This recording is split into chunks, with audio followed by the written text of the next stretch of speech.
नमस्कार, कप्पीज रेसिपीजमध्ये आपलं स्वागत आहे. आज मी इथे इडली करणार आहे. इडली माझ्या पद्धतीने करणार आहे आणि सांबार हॉटेलच्या स्टाईलने करणार आहे. आणि हे इथे मी इडलीचं पीठ भिजवताना मीठ घालणार आहे आणि त्याच्याबरोबर अजून एक इन्ग्रेडियंट घालणार आहे. ते आपण बघूया काय घालणार आहे ते. आता इडलीसाठी मी इथे 2 कप तांदूळ घेतलेले. हे तांदूळ रेग्युलर वापरातले आहेत, रोजच्या वापरातले. फक्त नवीन तांदूळ घेऊ नका. नवीन तांदूळ घेतले तर इडली चिकट होण्याची शक्यता असते. आणि आता हे तांदूळ आपण 2 ते 3 पाण्याने स्वच्छ धुवून घ्यायचे. इथे मी 2 1 असं प्रमाण घेते. ही पद्धत माझ्या आईची आहे. आम्ही लहान असल्यापासून मी बघत आलेले. आता इथे तांदूळ धुवून झालेले आहेत. त्या तांदळामध्ये आपण तांदूळ भिजतील एवढं पाणी घालायचं आहे आणि बाजूला ठेवून द्यायचे. आता मी इथे सकाळ आहे. सकाळी मी हे तांदूळ धुवून ठेवलेले, भिजत ठेवले. संध्याकाळी भिजल्यानंतर मी ते वाटून घेणार आणि संध्याकाळी वाटून झाल्यानंतर भिजत घालून दुसऱ्या दिवशी सकाळी ही इडली होणार. म्हणजे ह्या व्हिडिओमध्ये उद्या सकाळी अशी इडली होणार. आता इथे मी उडदाची डाळ घेते. उडदाची डाळ 1 कप घेते. ती उडदाची डाळ सुद्धा आपण व्यवस्थित पाण्याने धुवून घ्यायची आणि ती धुवून झाल्यानंतर त्यामध्ये ती डाळ भिजेल एवढं आपण पाणी घालून घेणार आहोत. हे बघा 2-3 पाण्याने धुवून झालेली आहे डाळ. त्या डाळीमध्ये आता पाणी घालायचंय आपण. नंतर त्यामध्ये पाऊण टेबलस्पून मेथी दाणे घालायचे. मेथी दाणे घातल्यानंतर इडलीचं पीठ फुगायला खूप मदत होते. शिवाय इडलीला टेस्ट सुद्धा खूप छान लागते. हे पहा आता संध्याकाळ झालेली आहे. उडदाची डाळ बघा कशी छान फुगून आलेली आहे. हा जरा पाण्याला फेस आलाय, तो उन्हाळा असल्यामुळे आलेला आहे. ते पाणी काढून टाकून दिलेलं आहे मी. आणि आता या झाऱ्याने असं मी मिक्सरच्या भांड्यात डाळ काढून घेते. अर्धी अर्धी घ्यायची आहे डाळ वाटायला, कारण त्या मिक्सरच्या भांड्यात राहणार नाही. बघा अशी बारीक वाटून घ्यायची डाळ आपल्याला. आता ही डाळ वाटून झाल्यानंतर मी इथे भांड्यात काढून घेते. मी इथे मोठंच भांडं घेतलेलं आहे. छोटं भांडं घेतलं तर आपल्याला 2 भांडी करायला लागतील, कारण इडलीचं पीठ छान असं फुगून येतं. मग छोट्या भांड्यात घेतलं तर ते उतू जाण्याची शक्यता असते. म्हणून घेतानाच मी मोठं भांडं घेतलेलं आहे. आता एक बॅच झालेली आहे. ही दुसरी बॅच डाळीची आहे. ती डाळ दळून घेतलेली आहे छानपैकी. हे बघा. आता ती डाळ झाल्यानंतर आपले तांदूळ घ्यायचे. तांदळातलं सुद्धा मी पाणी काढून घेणार आहे. तांदूळ सुद्धा आपले 2 बॅचमध्ये होऊन जातात आणि इथे थोडंसं पाणी घालायचंय. म्हणजे मेदूवड्याला आपण अजिबात घालत नाही, तसं नाही करायचंय. थोडं-थोडं करून पाणी घालायचंय. एकदम घातलं पाणी तर पीठ पातळ होण्याची शक्यता असते. तांदूळ रवाळ वाटून घ्यायचे. हे बघा, हे सुद्धा मी तांदूळ असे जाडसर वाटून घेतलेले. ते सगळं एकत्र करतेय मी.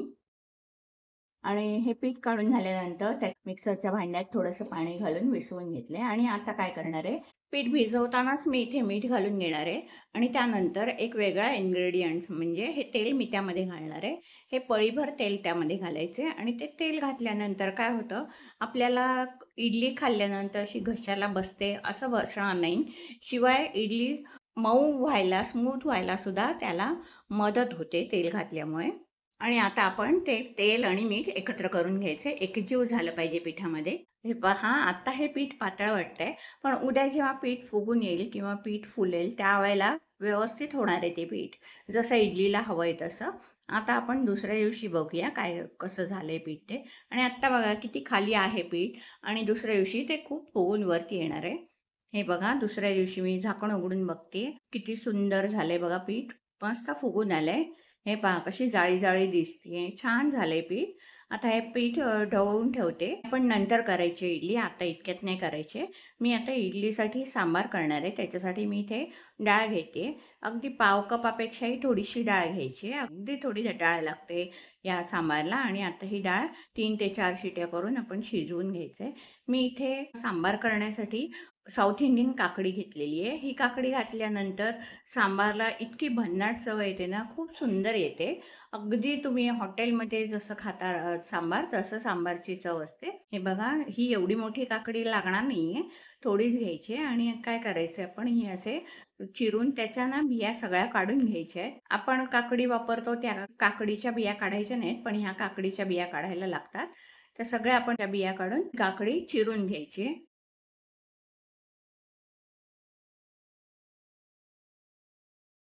इथे मी भोपळा ज्या आकाराने चिरलाय त्याच आकाराने चिरायचा आहे. मी इथे भोपळा, शेवग्याच्या शेंगा, वांग आणि बटाटा आणि शिवाय टोमॅटो घेतलेले आहेत. साहित्य हे आहे आणि आता एका कढईमध्ये बटाटा घालून घेते. त्यानंतर भोपळा होता तो भोपळा बारीक चिरून घेतलाय तो घालायचा आहे. त्यानंतर काकडी चिरलेली ती घालायची आहे. त्यानंतर शेंगा घालायच्या शेवग्याच्या. शेवग्याच्या शेंगाशिवाय सुद्धा सांबारला चव येत नाही. म्हणून शेवग्याच्या शेंगा हव्यातच. आणि आता नंतर सगळ्यात शेवटी मी वांग घातलंय. ह्या भाज्या अशा पाण्यातच शिजवून घ्यायच्या आहेत आपल्याला. आणि त्यानंतर त्याच्यावर टोमॅटो घालायचे आणि थोडं हिंग घालून घ्यायचे. हिंग घालून झाल्यानंतर ढवळून घ्यायचे आणि ते ढवळून झाल्यानंतर एक छोटा चमचा हळद घालून घ्यायचे आणि त्यानंतर मीठसुद्धा घालायचे.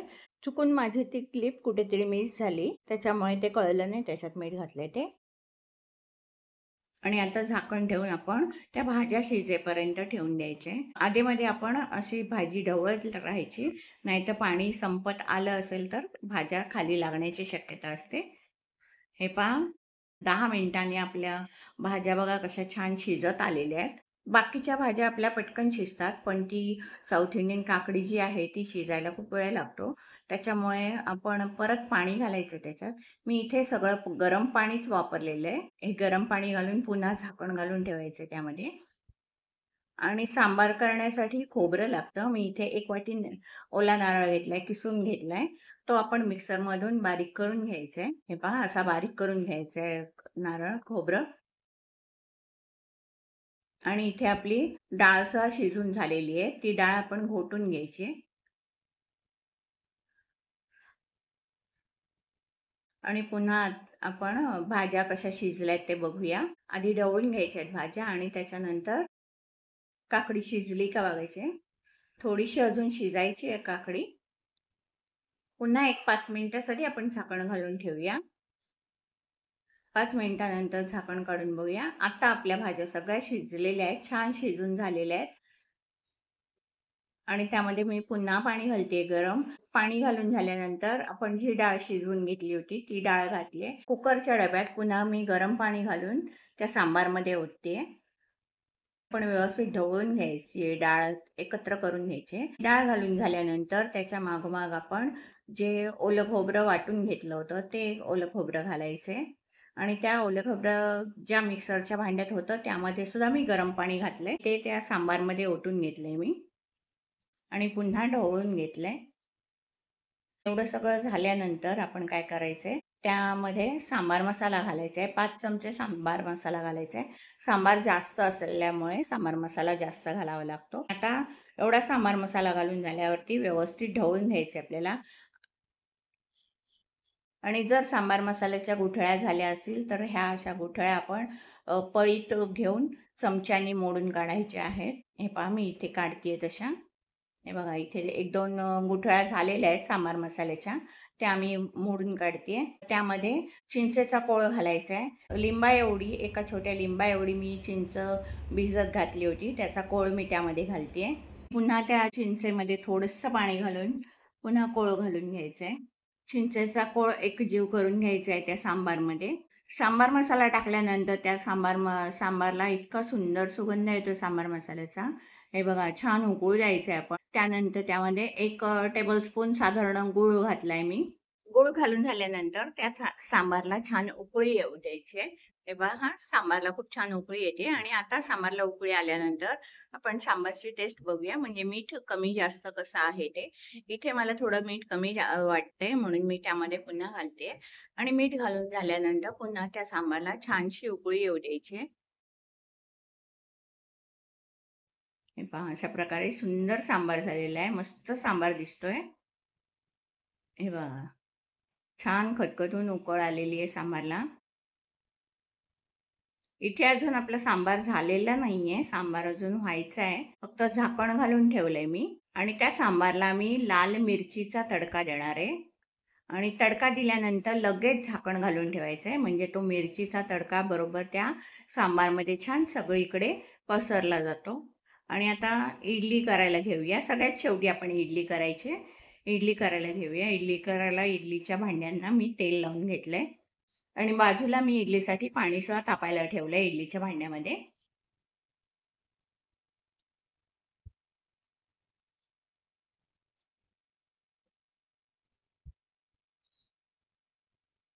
इडलीच्या भांड्यात प्लेट ठेवताना सांभाळून ठेवायचे. हात भाजण्याची शक्यता असते. आणि 10-15 मिनिटं हे इडलीचं भांडं झाकून ठेवायचं आहे. पण 10-15 मिनिटांनी आपण झाकण उघडून बघूया. हे बघा हाताला चिकट लागत नाही म्हणजे आपली इडली तयार झालेली आहे. आणि इडलीच्या भांड्यातून आपण ह्या प्लेट्स बाजूला काढून ठेवूया. थंड व्हायला ठेवायच्या आहेत आपण. थंड व्हायच्या आधी आपण काढायच्या नाही आहेत इडली प्लेटमधून इडली. नाहीतर त्या व्यवस्थित निघत नाहीत, तळाला चिकटून राहतात. हे पहा इथे इडली थंड झालेली आहे. मी काढून घेते आणि आपल्याकडे असा सपाट किंवा चप्पट असा चमचा असेल किंवा एखादी पळी वगैरे असेल त्या पळीने काढायचं. चाकूनी काढलं तर काय होतं, तळची इडली तशीच तळाला चिकटून राहते आणि साईडून नुसती सुटते. त्यापेक्षा आपण असं चमच्यानी वगैरे काढलेलं छान वाटतं. तुम्हाला जर सांबार आणि इडलीची रेसिपी आवडली असेल तर रेसिपीला लाईक करा आणि शेअर करा. कारण प्रत्येकाची इडली करायची पद्धत वेगळी असते. ही बघा आता मी इडली तोडून दाखवते. कशी मऊ झाली आहे बघा. खूप सुंदर झाली आहे इडली. मस्त झाली आहे मऊसूद. आता मी सांबार आणि नारळाच्या चटणीबरोबर ही इडली सर्व्ह करते आणि नारळाची चटणी मी आधी शॉर्ट्समध्ये टाकले. मेदूवड्याच्या व्हिडिओमध्ये सुद्धा तुम्हाला दाखवलेली आहे चटणी. हा बघा सांबार किती सुंदर झाला आहे की नाही हॉटेलसारखा सांबार. सांबार नुसता दिसायलाच हॉटेलसारखा नाही आहे, पण चवीला सुद्धा हॉटेलच्या सांबारसारखाच आहे. चला तर मग माझ्या पद्धतीने केलेली इडली आणि हॉटेलच्या पद्धतीने केलेल्या सांबारची रेसिपी तुम्हाला आवडली की नाही? आवडली असेल तर रेसिपीला लाईक करा, शेअर करा आणि माझ्या चॅनलला सबस्क्राईब करा आणि एकदा हा सांबार तुम्ही घरी करून बघा. नक्की आवडेल तुम्हाला. धन्यवाद.